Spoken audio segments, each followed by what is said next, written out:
Ladies and gentlemen, this is TVP World. You're watching World News Tonight. I'm your host, Benjamin Lee.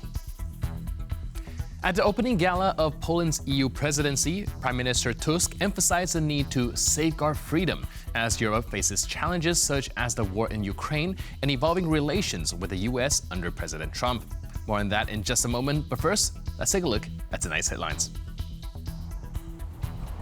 Study shows more Ukrainians open to territorial concessions for peace. Slovakian Prime Minister unseen for 14 days amid rising protests. Schengen opens for Romania and Bulgaria, but borders stay tight. Poland has officially commenced its presidency of the Council of the European Union with an inauguration gala held in Warsaw on Friday. During the event, Polish Prime Minister Donald Tusk and European Council President António Costa emphasized that security and support for Ukraine will be the Council's top priorities over the next 6 months. What implications does this hold for the EU's agenda?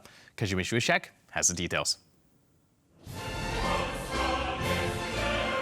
All eyes are on Warsaw as Poland begins its presidency of the Council of the European Union. Polish Prime Minister Donald Tusk came out on stage during the inauguration gala on Friday with the weight of responsibility on his shoulders. Yes, there are great expectations in Europe for the Polish presidency, but today from here, from Warsaw, I would like to address this question to the whole of Europe, to all Europeans. Are you all ready to re-enter the European path of greatness, strength and sovereignty? Because Poland is ready. Poland has taken over the presidency from Hungary, which has been going against the current in the EU, especially when it comes to supporting Ukraine in the war with Russia. A sense of relief can be felt among EU officials, with Warsaw taking charge. In fact, there is no better time for Polish leadership in the European Union, because the vitality of Polish democracy and its sense of national identity make the European Union stronger. The President of the European Council, António Costa, stressed that aid for Ukraine will remain the focus of the European Union in the coming months. That is why I have called for an informal meeting of the European leaders in the beginning of February, dedicated to the topic of defense. The Secretary General of NATO, and as you suggested, dear Donald, the Prime Minister of the United Kingdom will join us for parts of that meeting. Poland's slogan for the presidency is Security Europe.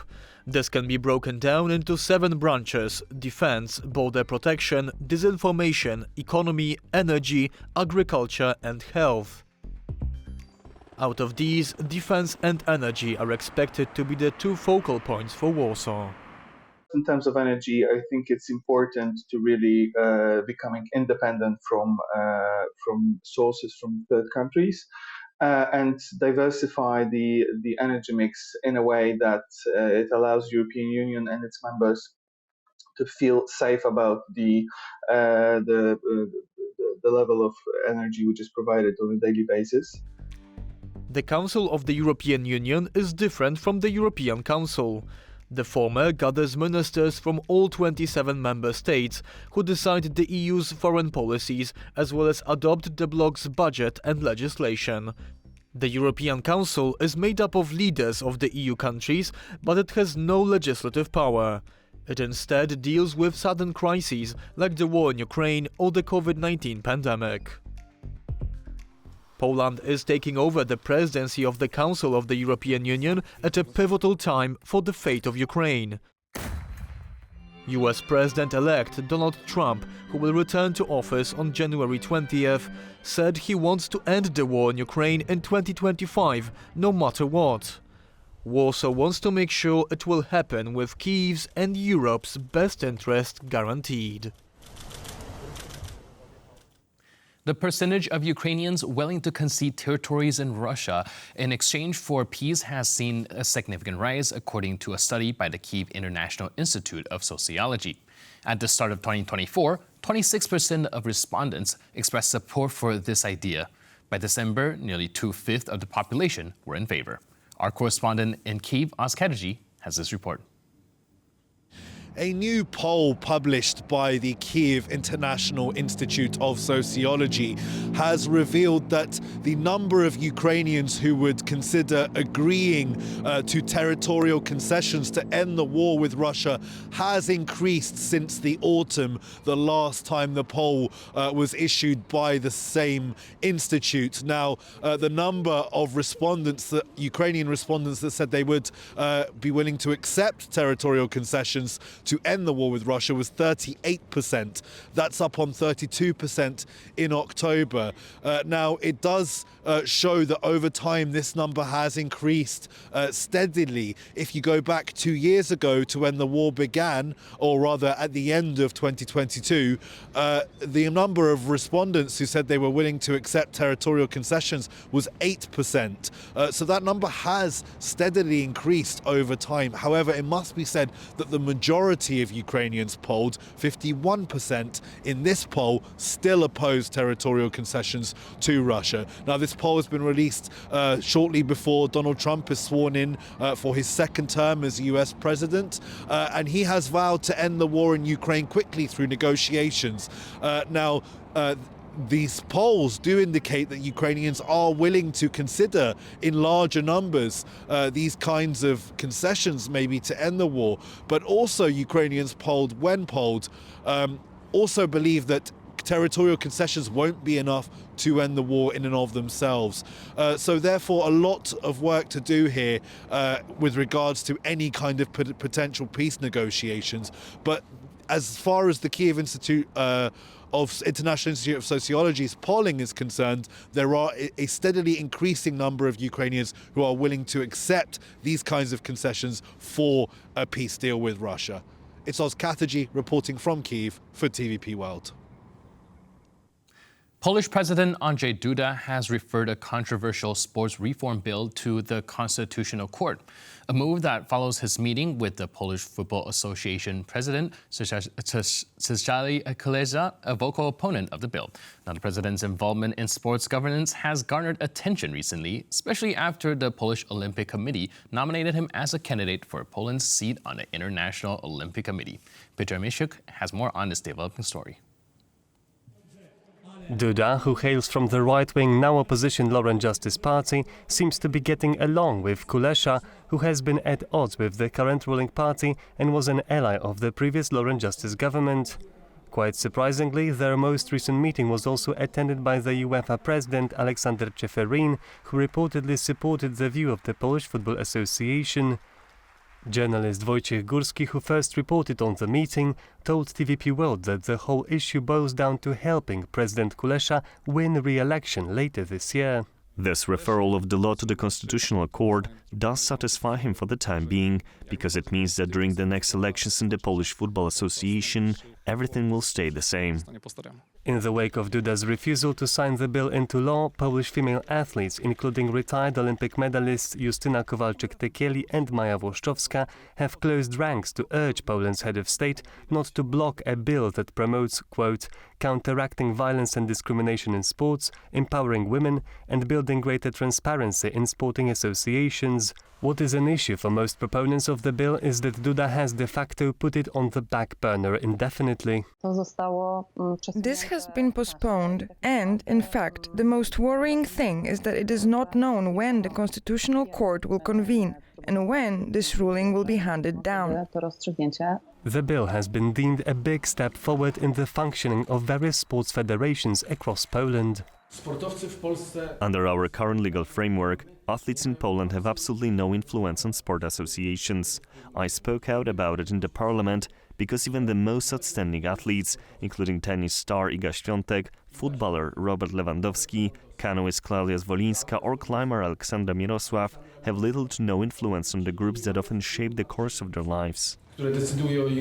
But some of its provisions might be difficult to implement, for instance, in the Football Federation.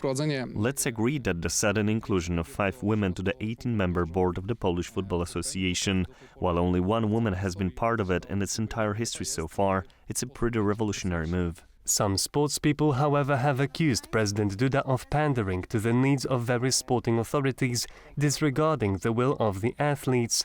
Last month, in a controversial decision by the Polish Olympic Committee, Duda was tapped as a candidate for a Polish member of the International Olympic Committee, or IOC, sparking rumors that he may be seeking a soft landing after his term as Poland's president will come to an end in August. But maybe there is something more here, because if President Duda has some aspirations inside the IOC, maybe he would like to be president of the IOC one day, and maybe a couple years from now there will be a question whether Warsaw should host the Olympics in 2040 or 2044. Whether Duda will accept the offer remains to be seen. What is known for certain is that the Polish president holds sports dear. Thousands of protesters gathered in Bratislava on Friday to express their opposition to Slovakian Prime Minister Robert Fico's December meeting with Russian President Vladimir Putin in Moscow. The unrest has been amplified by Fico's unexplained absence from Slovakia since the meeting, fueling speculation that he may be indulging in a luxurious retreat. Sonia Agatapisyan reports. The Friday demonstration gathered approximately 4,000 protesters in front of the government office in Bratislava. The protest was organized by the activist group Peace for Ukraine, which argues that Prime Minister Robert Fico's trip to Moscow has weakened the country's position within the EU. TVP World interviewed one of the protesters to capture the sentiment of the demonstration. This message was very clear that Robert Fico is conducting its own personal policies, but he doesn't represent the interests and the hopes of the population. We belong to European Union, we belong to NATO, we are a democratic society.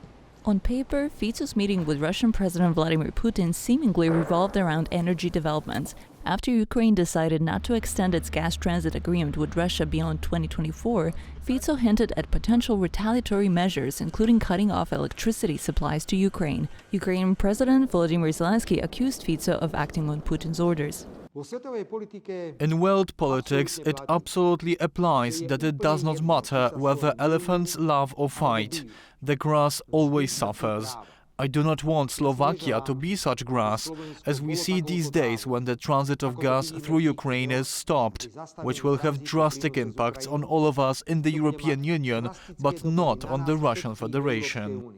Nonetheless, the true purpose of Fico's Moscow visit remains ambiguous. It's very difficult to believe that the main purpose of his trip to Moscow was actually to discuss the gas, because this is not possible without discussing this with Ukraine. I don't think that the price of gas could ever be compared to the price that the Ukrainians have to pay every day. But despite multiple addresses on the gas situation in the recent days, Fico has not been seen in Slovakia since his trip to Moscow.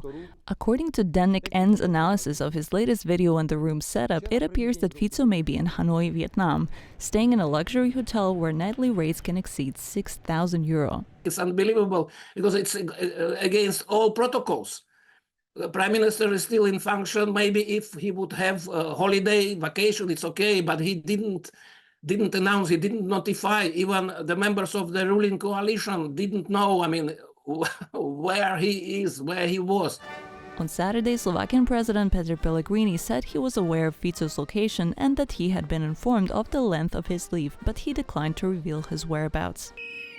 This is not the first protest on the topic, as Slovaks already rallied against Fico's Moscow meeting in December. It is also unlikely to be the last. On the 10th of January, a much bigger protest titled "We Want a Different Government" is expected. Romania and Bulgaria's full membership in the Schengen zone marks a major step forward, offering expanded visa-free travel for millions of EU citizens. However, this development does not mean an end to all border checks. Just days after Romania officially decommissioned its customs posts, police launched a series of operations aimed at protecting the bloc. John Todd has more on the story.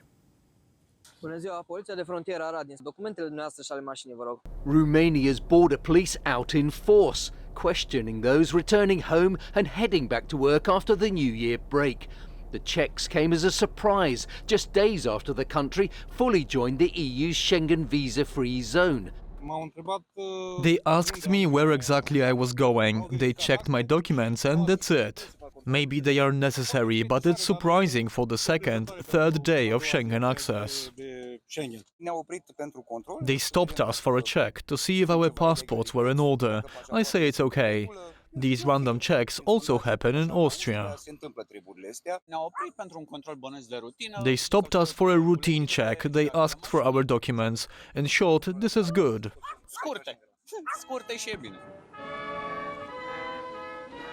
Checks on travelling by air and sea from Bulgaria and Romania were lifted in March last year.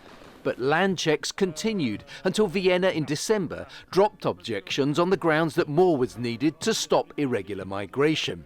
Now Bucharest is putting its pledge to protect the bloc's borders into action.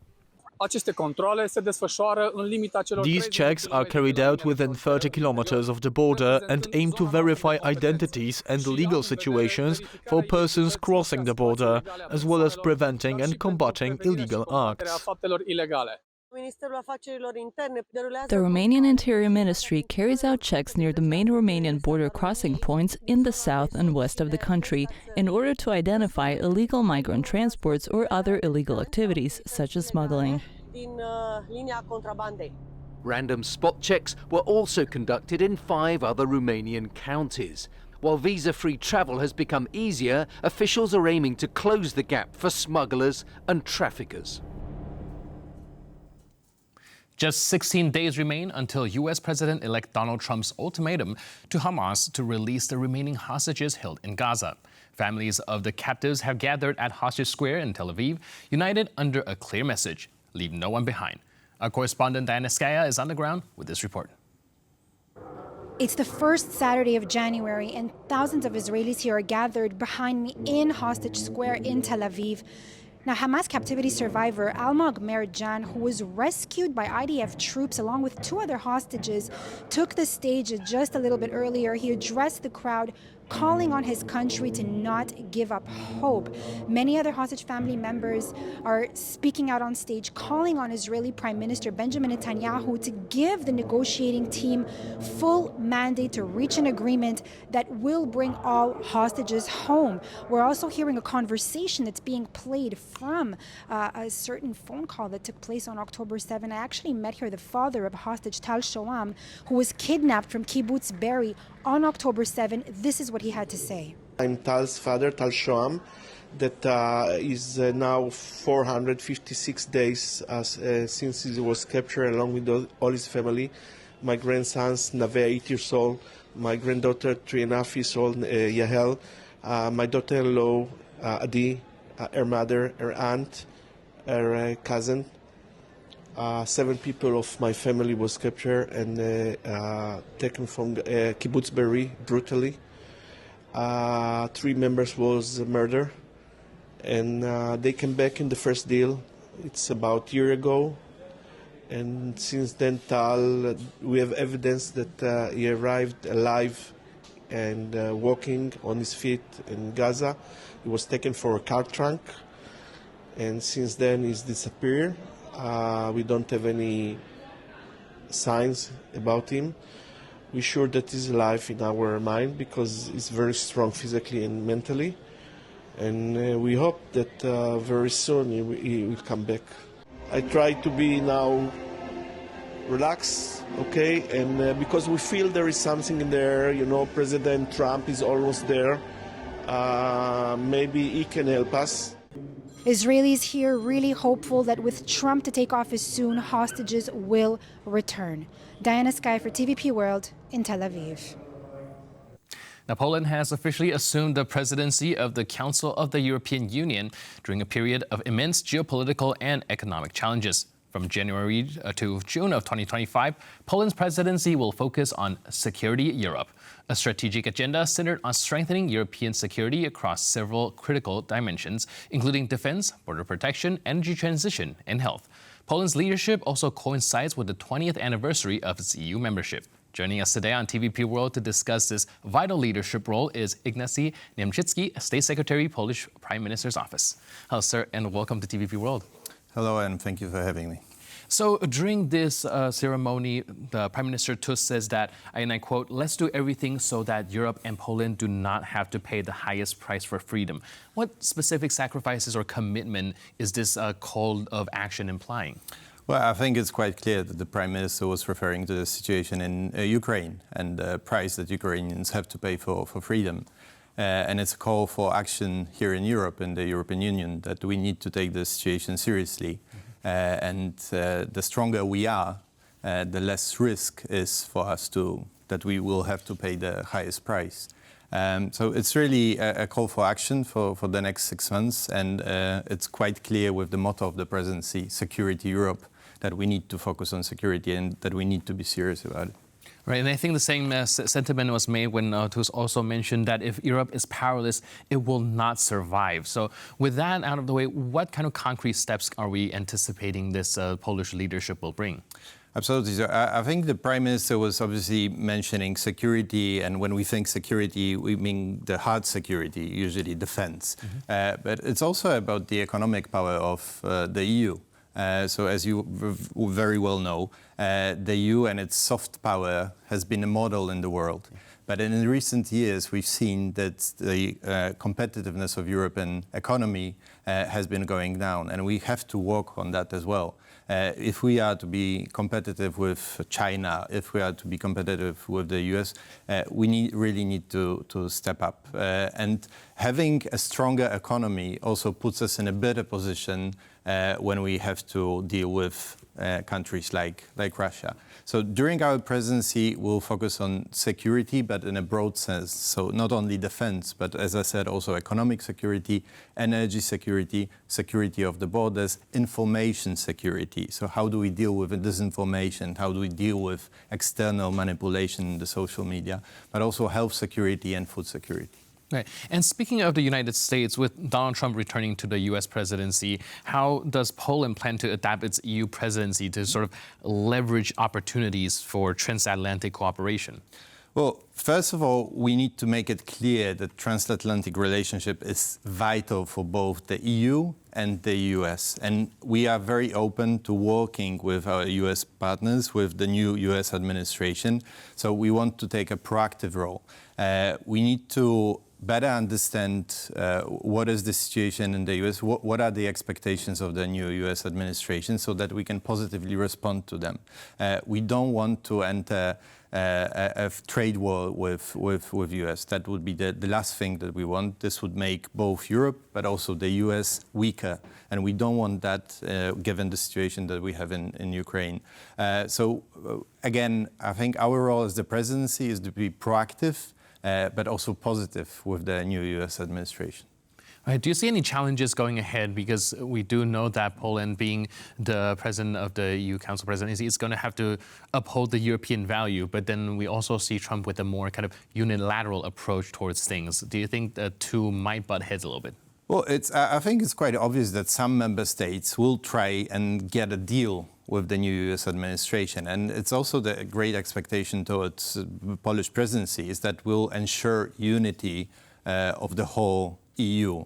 But at the same time, we need to remember that especially here in Poland, but I would say in our region, we are more dependent on the US when it comes to security than some other member states. But we also expect those other member states to understand this situation here in Poland.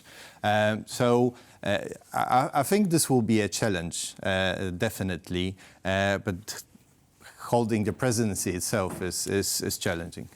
Definitely so. And another thing that I'm seeing that Poland will have to juggle is its energy independence and in relation to the green energy transition. How do you think Poland might be able to kind of balance that going forward, still trying to be competitive, still be energy independent, but also not just throwing the green agenda on the wayside?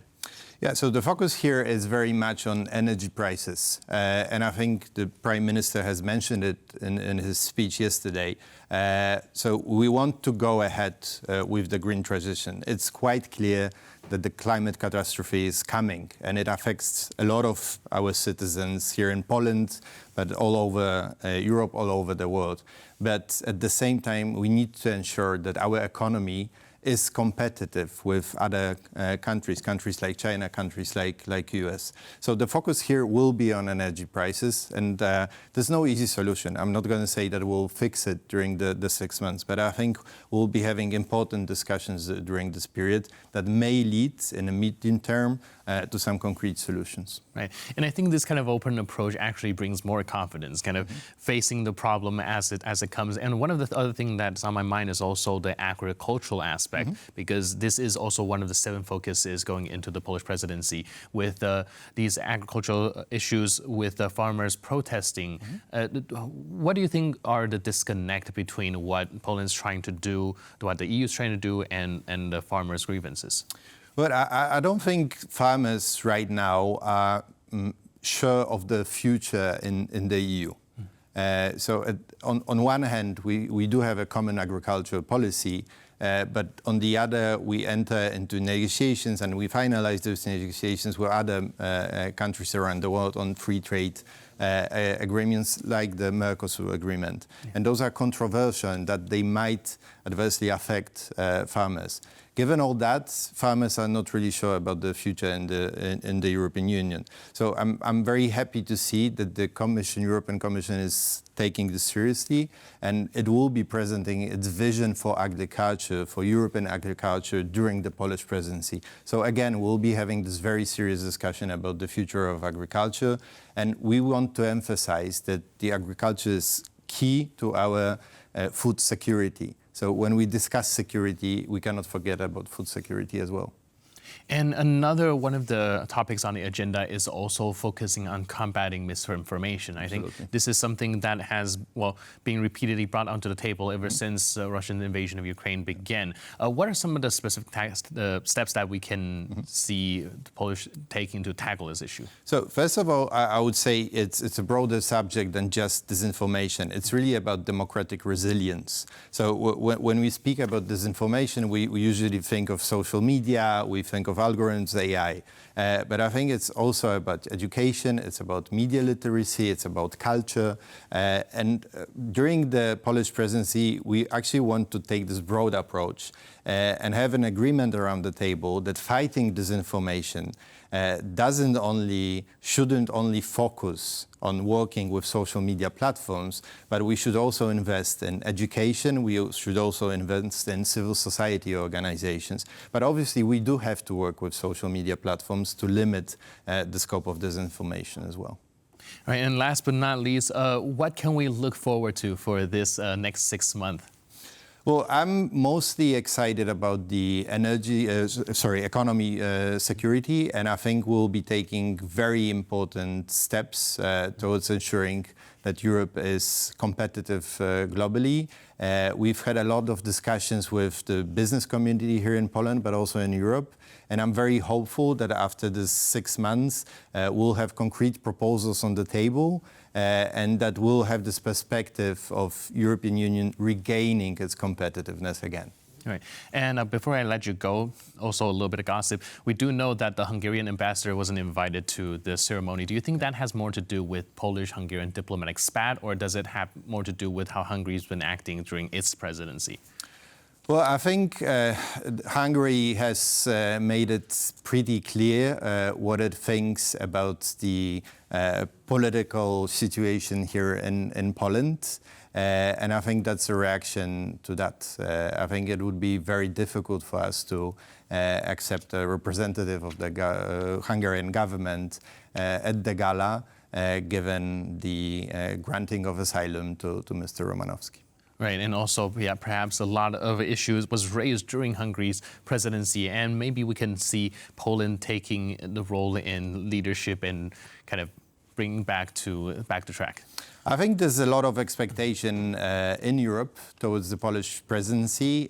We are not aware of that here in Poland. I think we don't appreciate that, but really a lot of people, politicians, experts are looking at us to really deliver, and we are ready to do that. All right, so exciting 6 months ahead. Absolutely. Meanwhile, thank you so much for your input and insight. Really appreciate it. Cheers. Thank you. And thank you for watching this edition of World News Tonight. But for more news, update, and commentary, please stay tuned to TVP World.